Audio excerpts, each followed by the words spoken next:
Hello and welcome to the Messages and Methods Livecast Live 2.0 live stream podcast, hosted by Encore entrepreneurs Shelley Carney and Toby Younis. We inspire excitement for content creation and marketing your brand and business while answering all your technology and digital marketing questions. We love to help you, our content creator friends, with actionable tips to land more clients, nurture leads, and gain trust as an expert in your industry. Chat with Shelley and Toby live every Thursday on YouTube or Facebook.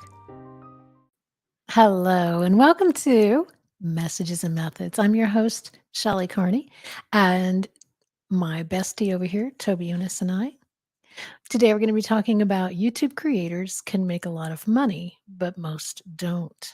You know, as with every industry out there, there are a few top YouTubers who we point to. We say, hey, look at PewDiePie. Hey, look at Mark Rober. You know, we point to them and we say they're raking in millions of dollars while the rest of us are struggling to get 20 or more views on every video that we put out. So we're asking ourselves, how do content creators monetize their work? And in today's episode, we're going to explore some statistics, and we're going to tell you about our personal experience. And hopefully that will help you to explain how even a small audience can provide a path to financial success for the content entrepreneur. But first, let's chat. How are you doing, Toby? I'm doing fine. I got through whatever sneezing session I was going, but had a good morning and looking forward to the afternoon. I've got to go get some groceries at 2:00, but we'll have dinner, and I'm looking forward to the House hearing this afternoon. And you? Yeah. So if you haven't had a chance yet, I wrote a LinkedIn article on Monday, and I shared a conversation that Toby and I had over the weekend about, is this working? What are we doing? Should we stay with what we're doing? Should we try something else? We'd also been exploring some other topics that we wanted to talk about that were more socially conscious and controversial. And we had to think, do we want to go that way? Is that the right direction for us? So we kind of had to come to some agreements, and we're still working on those agreements. But what we wanted to do first was to ask our audience to give us their feedback. You know, what is it that you want to see more of on YouTube from us? What can we do to help you more, or to entertain you more, or to be there for you as that guiding light of content creators? What is it that you want to see? So if you are on our newsletter list, and if you're not, go ahead and join that at news.agkmedia.studio. And on Tuesday, we're going to be sending out an invitation for people to join us on a Zoom call. And it's what we're calling a focus group or a listening session. We just want to hear from you. We talk at you all the time because this is kind of a one-way thing, except for what's written in the chat. But we want to hear back from you. What is it that you like? What is it that you want to see more of?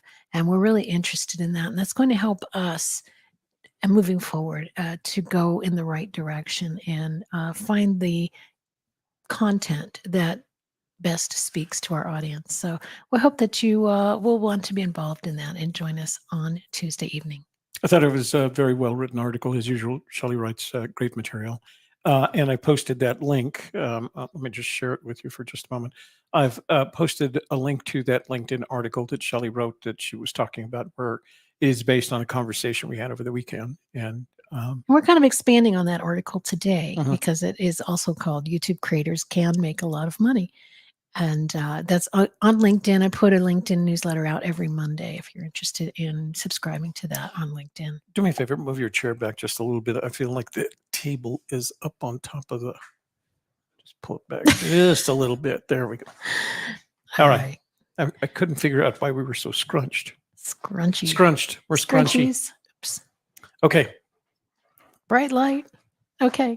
Lights changing, scrunchiness. All right. We get this figured out. So Next up is breaking news. You got a breaking news sound for me? Well, I'm going to have to go back to your breaking news Sure, why sound. not? How's that? Yeah, breaking news. Today, this morning, in fact, I opened up my email and I saw that from Converge, they had sent me a content amplification report. It's another statistical report that came out talking about B2B businesses, marketers, and their experience over the past few years with content marketing and where they're headed with it in the future. And what they came down to was the thing that stood out for me the most is that the thing that stops content creators from spending more time amplifying their content is a lack of time due to other tasks. As content creators, we focus mostly on creating content, but eventually we need to think about monetization, and that's going to take us off into building digital products. And that's going to take some time away from our content creation. So, how do we bring that all together? How do we make it work? Well, that's why I created the content consistency framework and schedule. It outlines the fun, creativity strengthening habits that help you produce consistent content so you gain momentum and expand your brand and reach. And that is available to you at no charge, free. And it contains so much information that I have put together over the years. It's experience talking, but I've distilled it down into two infographics, a framework and a schedule. And it shows you exactly what to do, what habits you need to incorporate into your life to be a content creator who can consistently create and still have time for those other tasks that are on our plates, right? So you can go to framework.agkmedia.studio and you'll see this landing page there. And we answer the questions: how can I stand out online and connect with my target audience? And how do I quickly create engaging content every week? And go ahead and sign up for that framework and schedule. And you're going to get some great information that's going to help you to stay on task. And I have posted that link in the chat room. Yeah. So next, we're going to get into our presentation, our training. And the training is about how do content creators monetize their work, right? We all have fun with the creating of the content. And then we're like, but it takes so much time. And how am I going to make any money? And how, what's the return on this investment of my time and effort? Well, let's start off with the content creator to entrepreneur timeline that was presented in the research, the Creator Economy Benchmark research for 2022. And they tell us that it takes over 6 months for a full-time creator to make their first dollar, and then another 10 plus months to be self-supporting. So you kind of have to plan on that when you decide that you want to be a content creator and moving into becoming a content entrepreneur. It's going to take at least 6 months before you can start to monetize and bring in some money. And then another 10 plus months to be self-supporting. And for a lot of us, it takes a good 17, 18 months before we're starting to have a consistent income coming in from clients or customers buying our products and services. I'm going to share that with the folks. This is the report that Shelley is talking about. I have posted a link to that report in the chat room. It is a combination of a report and findings and conclusions. And I think it was important in the sense that it looks like the way they collected their data was pretty solid. It matches with our experience. I mean, we had that same experience back in 2017 where we started live streaming. Within 6 months, we had made our first buck. And there was a point at which we could have said, okay, we know we're on the right track at 10 months. We knew that we were on the right track and could have continued that way. And I think the piece that we were missing, you hear, and we've just talked about, and Shelley said it several times, there's content creation. And the piece that we're missing is the following two words: and distribution. And so when people think content creation, they may be thinking and distribution, but if you don't say it and you don't believe it, then you don't do it. And that's the important part of growing your channel. So this report focuses not only on that. I mean, I don't want to say it focuses on anything except the economy, the content creator economy, and what's happening, what's happened, and what's going to happen. So back to you. That's right. That's right. So how do you feel about that timeline? Do you feel that's accurate? 6 months to make for a content creator to make their first dollar if they're doing it full time as a business, and then another 4 or 5 months before they can really start having a self-supporting income from it? So it aligns with our experience. Now, I think the big difference is that if we were to start from scratch again today, based on what we've learned, we might take a different approach and might benefit. And there's a part of me that wants to say, let's start a new channel from scratch, see what happens, and whether it takes us 6 months. But the other thing that you have to consider is not only is it up to you to have an effect on when you start making money. Each of the platforms has their own set of criteria that you have to follow in order to get into that position to make money. So, for example, on YouTube, you can't start making money until you have at least 1,000 subscribers, and it comes From slowly. YouTube. Pardon me. You can't make money from YouTube. Right, unless you have 1,000 subscribers. Now, some other platforms don't have any of the constraints, but they're harder to make money. I always have felt that YouTube is the easiest platform from which to make money. You can make it from Instagram, you can make it from Facebook, you can do it in different ways, but YouTube pays you for content creation. And I think that's what's different about it. Instagram doesn't pay you for content creation. It pays you for views, and it pays you for promotion, and it pays you for a lot of things. Facebook is more oriented towards the business owner who is trying to promote their own services or products, etc. But YouTube is very good about paying you for content creation and distribution on their platform. Now, that doesn't necessarily mean that just because you create content that you're going to start making money, because if YouTube doesn't think you're creating the kind of content that's going to be of interest to their viewers, then they don't help promote you. And you need YouTube, and again, it's their model.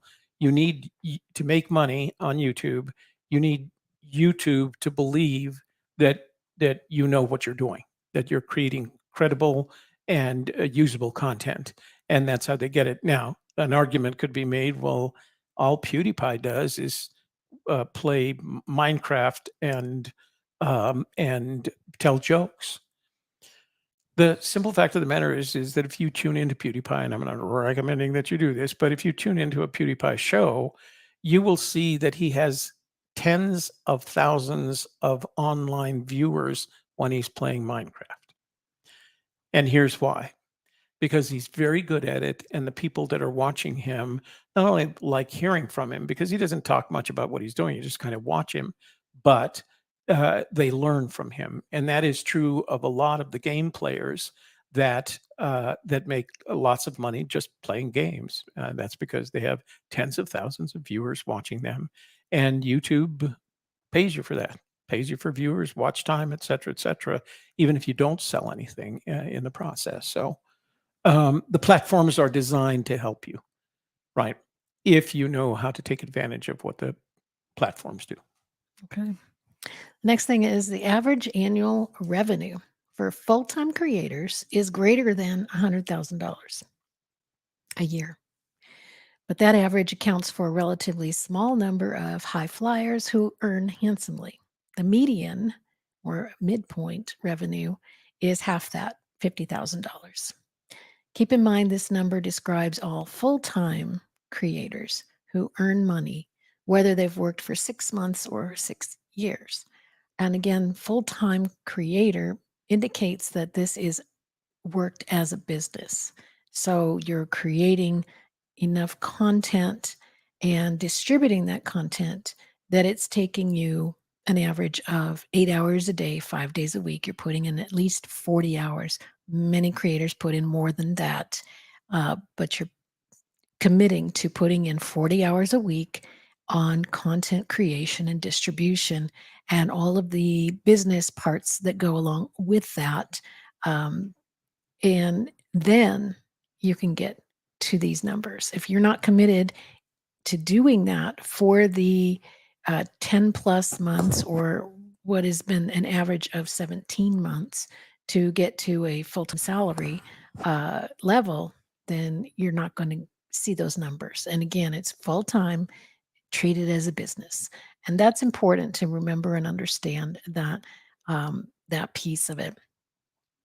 Another thing to think about is you can make money even if you have a small audience, even if you're not monetized and getting advertising revenue from YouTube. If you have an audience who is interested in what you're talking about and they show up, and you have 100 true fans who want to buy from you whatever it is that you're putting out and you're creating digital products, then you can also create that business through that avenue of having that 100 to 1,000 true fans who just show up, are interested in what you're talking about, and want to buy what you're selling.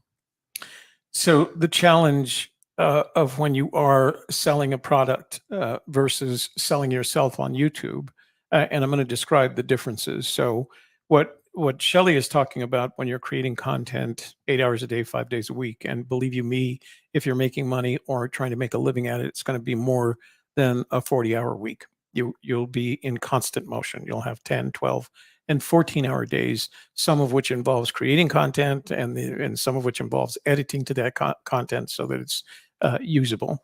But the big difference is, and I'm going to use personal examples, I make money from just showing up, right? Shelley and I make money from showing up. We're not selling you anything. As a matter of fact, we give away a lot of stuff. I have 2 children that are artists. And I've always believed, and we've attempted it in some cases, and they've had a lot of success. I believe that if they just got on it, had their own YouTube channel where they talked about what they did, how they do what they do, that would provide them not necessarily lots of views, but a way to market their products. They both have Etsy stores. They could, make things or show you their tricks and techniques and tools, and then they could refer you to their Etsy stores because Jason, for example, actually sells in his Etsy store. He sells tools packages because he uses very specific tools when he does his tin work. But they're so they spend so much time just making a living creating their work. They don't have the time to create and distribute associated content. And the question that I always ask them is, how much time do you spend in marketing yourself now? And they don't always have, and this is true of most people who are artists and are selling their art. They don't know because it's so much a part of that day-to-day effort of creating their work, not creating content. And I guess you could say that's content, but they're creating their product. And then they're making calls and people call and ask for more product or deliver this product. So they are doing what they believe is marketing, but it's also integrated with the effort of creating their art that they don't think of it as marketing. As a matter of fact, if I were to suggest to them that that's marketing, sometimes they would take offense. They don't want to believe that what they're more open than that. I don't want to be critical of my children. They're very good at what they do, and they're very good at marketing their work. But I don't think they see it necessarily as marketing. At the end of this month, they have the Spanish market every year. The last weekend in July, it's held in Santa Fe. They get a booth and they sell their work there. Well, that's to them. They're not creating any work. They're actually selling. That's marketing. And the reason is all those people are coming by, even if they can't afford the work, they take a business card. It has their Etsy store on them. Sometimes later, those people that come by and visit that booth will buy one of their pieces from their Etsy store. So, and they have very little time for that. I mean, they prepare all year round for this one market, and they go to several of them. But it's hard to be creating their art and marketing at the same time. And so I've always said, why don't you have a market that's always up, a marketing tool that's always up? And that would be the YouTube channel, where you're spending, 2 to 3 hours a week building content that you put up on YouTube, and it's always selling for you. You don't have to wait for Spanish market once a year. So that's the challenge of people who are selling products. Now, if you're drop shipping, that's even different. I would love to have a channel where I can show you a camera and then show you a place to order that camera, and then you buy it from there and I get a commission, and they handle all the back office stuff, the behind the scenes stuff.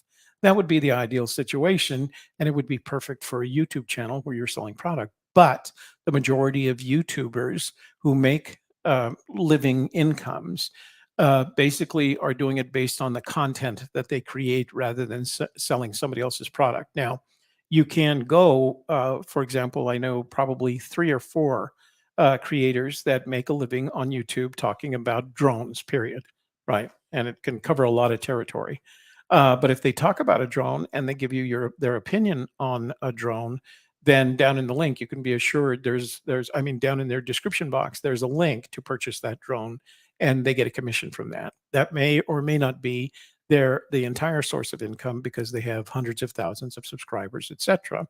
And when you look at their content, it's not like we do, sit in front of camera and do a live stream. It's a fully produced, in the classic sense, film sense, a fully produced piece of content that requires hours and hours of shooting and reshooting and taking and retaking from a script that was written prior to that. Whether or not they read directly from it, it's controlled. And then there's somebody that takes that content and edits it into that 20-minute video that you eventually see, where he does a review on the newest DJI product. So that's counted in that 8 hours a day that Shelley was talking about. It's not just being in front of the camera, it's all the work that precedes. Then that's what they call it: pre-production, production, post-production. Shelley and I today are working from a show flow. Shelley spent 2, maybe 3 hours putting that show flow together so that we have a rational way to describe what we're doing today, and that we stay consistent with the information that we're trying to present you. That's her effort. That's part of her work time. She referred you to a LinkedIn article. She referred you to a LinkedIn article that she wrote over the weekend. And when we talked on Sunday, the conversation was, "Hey, I'm going fishing. What are you doing?" And she said, "I'm trying to work on this article and I can't think of anything to talk about." And so we talked a little bit. And then by that evening and the next morning, the article was done. That article took several hours worth of research, conversation, and actually sitting at the computer writing that article, formatting it, uploading it to her LinkedIn channel, etc. That was 10 hours worth of work altogether when you add it up. But it's good content, and I know because I read it, and it's an easy read from my perspective. That means it's well done, but it's part of the effort that it goes into maintaining a channel on YouTube that you expect to make money from. That's right. And that's just the integration of bringing all of that other content together they highlight each other, right? The LinkedIn article highlights the show from last week and the show from this week and other things that we're doing, and it brings everything together. So it all wraps you into our experience, into, it's the customer experience. When you come into our world, you're wrapped around with all of our good content. And next, what I did was part of my research for this article that I wrote was I looked up this article called current ways to make money online. It's actually called, what was it called? What was the name of the article? It was something like 7 ways to, need a passive income stream. Here are 7 ways to make money online. And we'll show that on screen now. And as you look at all of the different ways that they're suggesting, and this was written this month, so it's very recent. And as you look at the current ways to make money online and what's what they believe is working best. Most of it centers on creating content. Start a blog, um, start a online store, um, start a YouTube channel, uh, transcribe things, and see, these are some ways that you can create content and then put it out there and then bring people to you. So what you're doing basically is you're growing an audience. First, you grow the audience, then you sell your products to that audience. And a link to that article will be included in the description box below. That's right. And what else? More than half of full-time content creators are self-supporting, and nearly 1 in 5 say they earn substantial income. This is again from that the research from the Tilt that we shared. More than half of full-time content creators are self-supporting, and nearly 1 in 5 say they earned substantial income. So those are really good numbers. So it is a good industry to get into. You just have to remember that this is a business that you are running, and you need to treat it like a full-time business and not just expect everything to be easy from day one. You got to work at it every day. And sometimes we do, and sometimes we take it easy because we're in that retirement age and we have other things going on in our lives. So we do at least the minimums. Like when I went to visit my mom over the last month in June, I was there for the whole month. I could still do that my minimums and get my work done while not being at home. But I couldn't do anything extra. I didn't take on anything extra. I wasn't doing much in the way of outreach or um, you know, additional things. I was just doing my bare minimums during that time. But now that I'm home, I'm starting to do more of the outreach, appearing on other people's podcasts, and all the additional things that go along with being a content creator and a content entrepreneur. So, Yeah. Yeah. Okay. So, Toby? What do you think is the most challenging thing for you about being a content creator, content entrepreneur? wow, I'm going to have to bare my soul here. Did you intend to ask me this question? No, it just came up. I just thought we'd have a conversation All about right. real life Mm. because we are content creators and we've been doing this for a while. So I think people want to know, what is it like before they get into it? Because it's one thing to hear about people making money at it, but it's another to hear from people who are actually doing it. So there are a couple of things. I suppose the big one is that I'm retired and that my retirement is taken care of, right? Mhm. I don't have to worry about an income. And so it's hard, motivationally speaking, it's hard for me to work hard to try and make additional income when I don't need to, you know, and that could, I don't think that's necessarily lazy. I'm 73 years old. We had this conversation. I think we started having on Sunday. We've kind of had it all week long, Yeah. but it's hard to be motivated when you're so I used to, I think I've told you the story that one time I was sitting with my daughter, my oldest daughter, Sean, and she was about to head off to college. And we were talking about her experiences in high school. And she said something like, I feel like the best years they were the best years of my life. And I said, you should qualify that. They were the best years of your life up until now, because you've still got years ahead of you. Well, when you're 73 and you've put in a good, 50 years working hard at what you're good at, it's hard not to say the best years of my life are ahead of me. Because although I believe the best years of my life are ahead of me, they're not the best years of my working life. They're the best years of enjoying my children and grandchildren as a retired individual should. So that's the first thing. The first thing is the motivation isn't there. I've already accomplished what I needed to do in life in order to get my kids grown and off on their own, etc. So the motivational factor of having to produce income is not there for me. And that makes it really hard because it, it gets to, well, I don't need to, but this is what we do here. As much as I love doing it, you know, you and I together, it is not what I was successful at, right? I was successful at being an independent contractor to the federal government. And I was good at it, and I made a great living at it. You know, enough to raise the kids and keep everybody happy. This is not what it is. So there's this whole motivational thing going on. At the same time, um, I I want to do something. I don't want to. I've always promised myself I don't want to be that retiree that spends his life sitting on the front porch watching the rest of the world go by. I don't do that. So my challenge right now is how do I combine this, what we're doing here with all this studio and the lights and the cameras and the action, with something that motivates me.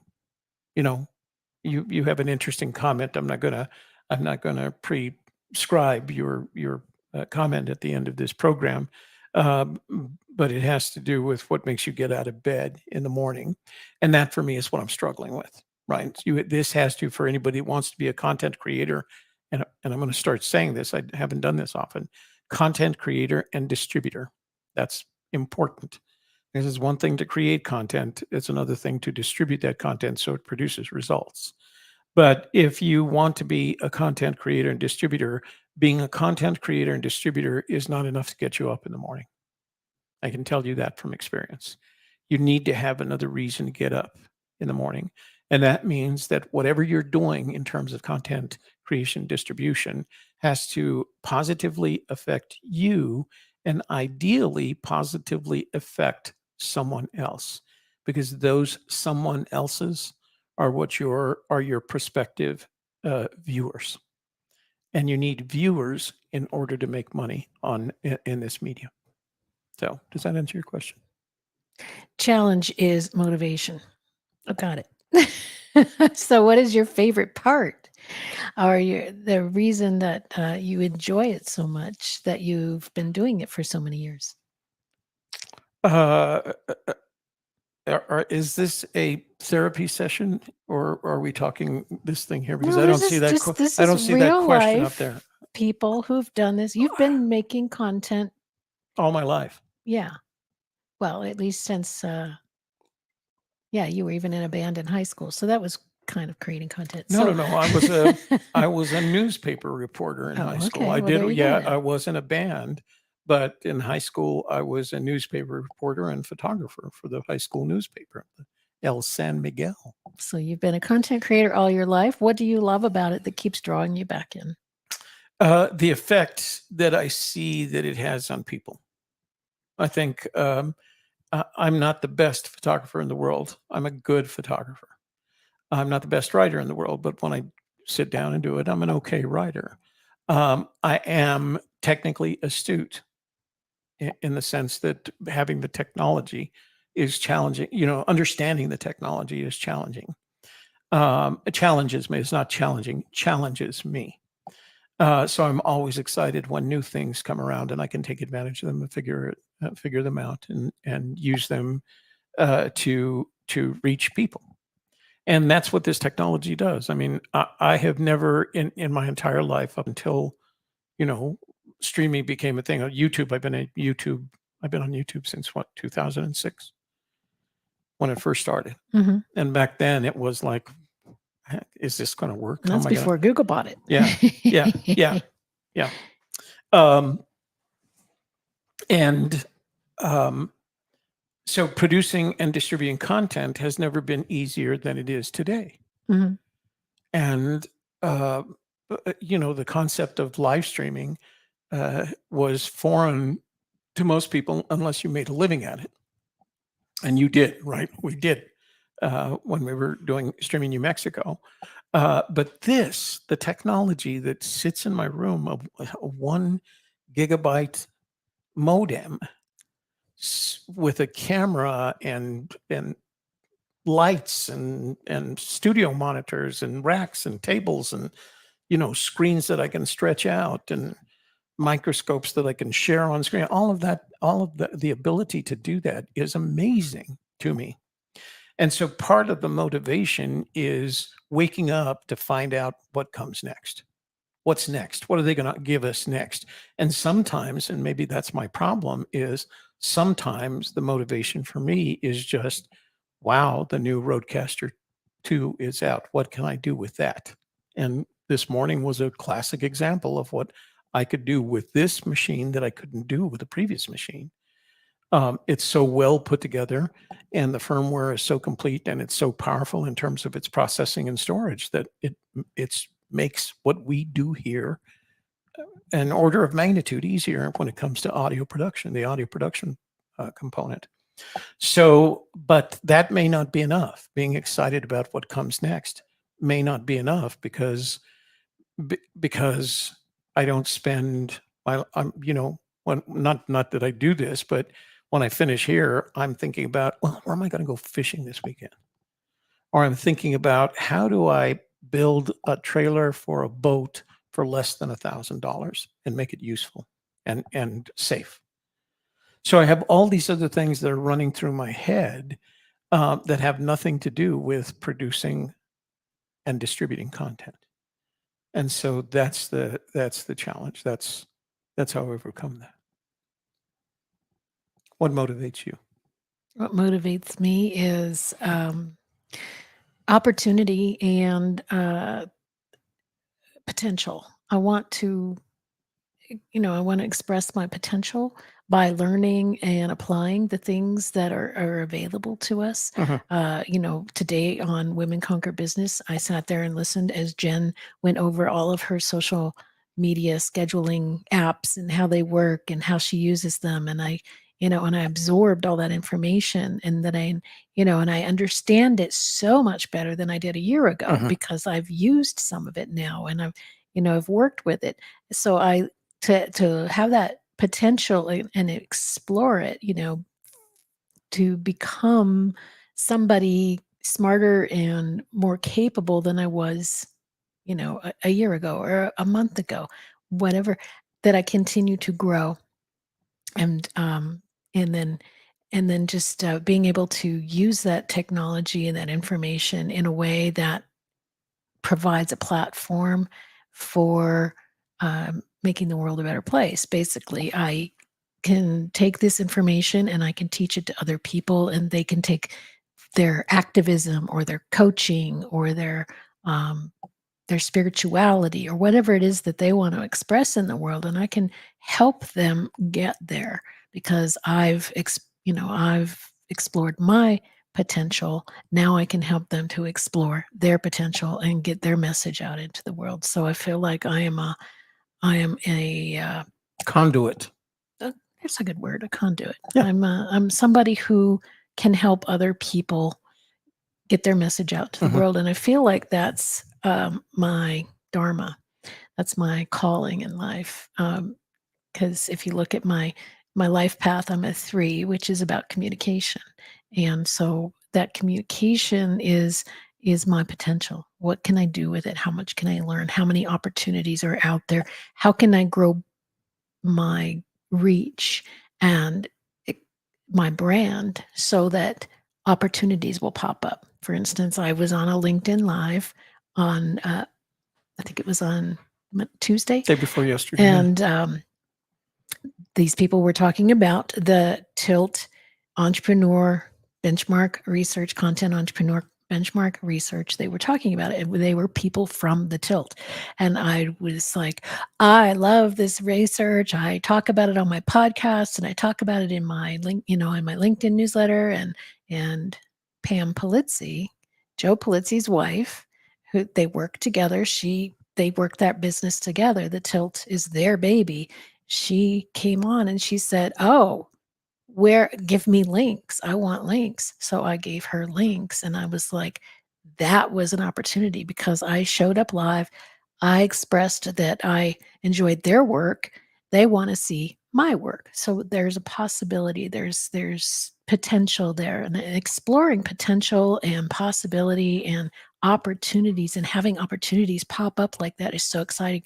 My heart started beating faster, and my mind was like, oh, this could happen and this could happen. And, it opened up horizons. To me, it was like, and I wrote this in my journal, it's like you keep putting coins in a vending machine and you think you're going to get, I'm going to get a club soda. I like club soda. I'm going to get a club soda. And I keep putting money in this vending machine thinking a club soda is going to come out.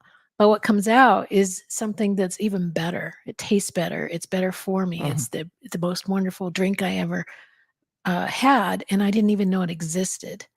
But I kept putting those coins in. I kept putting that effort in again and again until it was rewarded with something I didn't even know existed. An opportunity came out of it, and now I can explore my potential further. So that's why I do it. That's what gets me up in the morning. And that's as good a reason as any. Yeah. That's a good reason. And you and I both know that I'm struggling with this right now. And so when I tell you that I'm struggling with it, I'm being very honest. And I try to be honest about why I'm struggling with it. That doesn't mean, for example, that I'm just going to say goodbye to all of this, to Shelley or to you, or to this.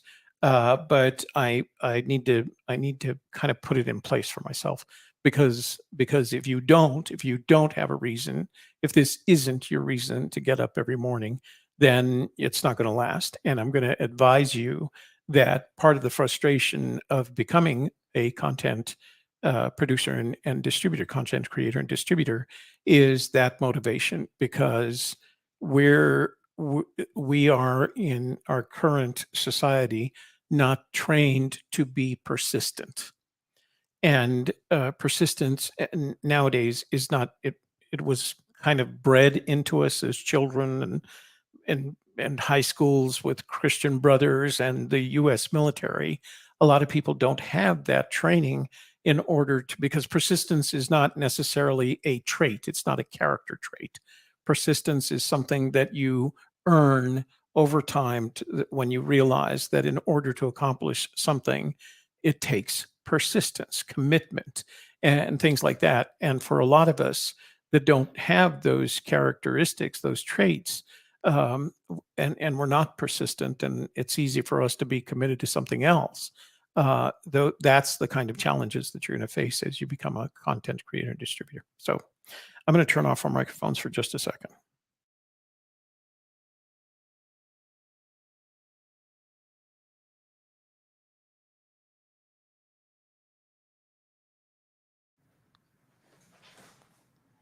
All right. Well, I'm going to finish up the show, and Toby has an urgent errand he has to run. So let's one more time explain about the content consistency framework and schedule. That again is answering those questions for you. How can I stand out in a crowded marketplace online, and how can I be seen, and how can I continue to create content in a consistent manner? And if you are a new content creator and you're wondering those things yourself, or maybe you're a coach or you're a speaker or somebody who just wants to expand your brand online, this is a wonderful opportunity to explore your potential. So check that out at framework.agkmedia.studio. And again, that link will be in the description. Now I want to share a little inspiration with you. This comes from Marcus Aurelius Meditations. And he said, whenever you have trouble getting up in the morning, remind yourself that you have been made by nature for the purpose of working with others, whereas even unthinking animals share sleeping. And it's our own natural purpose that is more fitting and more satisfying. In other words, why do we get up in the morning? Why do we stop sleeping? Why do we get out of our comfortable bed and get to work? There's got to be something. And he says it's working with others. So if you need an extra boost to get out of bed in the morning, and if you need something more than caffeine to get you excited about getting on with your day, then think about this. People are depending on you. Your purpose is to help the world, all of us, to render this great work together to make the world a better place. And we're waiting and excited for you to show up. So show up, explore your potential, and become that content entrepreneur by dedicating and committing yourself to those full-time hours of really putting out the best content you can to make the world a better place. And I appreciate you all for being here today. And we're going to see you again soon. Again, we'll be on this evening talking about a totally different topic. We're going to be showing the January 6th hearings on our other channel. And we'll be back again next week for more. But if you are looking forward to newsletters, make sure you're on our newsletter list, news.agkmedia.studio. And oh yeah, if you're on our newsletter list, you're going to get an invitation on Tuesday to join us on a Zoom call for a listening session, focus group session. And to get signed up on that is news.agkmedia.studio. And again, we hope to see you there so that you can share information with us about what you want to see more of on our YouTube channel and in our podcast. So we'd appreciate having you in our focus group Tuesday night. And that's all we have for today. We thank you for your kind attention, and we'll see you again next week. Thank you for joining Messages and Methods Livecast Live 2.0, hosted by Shelley, Carney, and Toby Younis. Please subscribe and leave a comment or question, and we'll consider your ideas for future shows. Share this podcast with your family and friends so they can learn about current digital marketing practices too. Check the show notes for links and resources, and please come back again next week.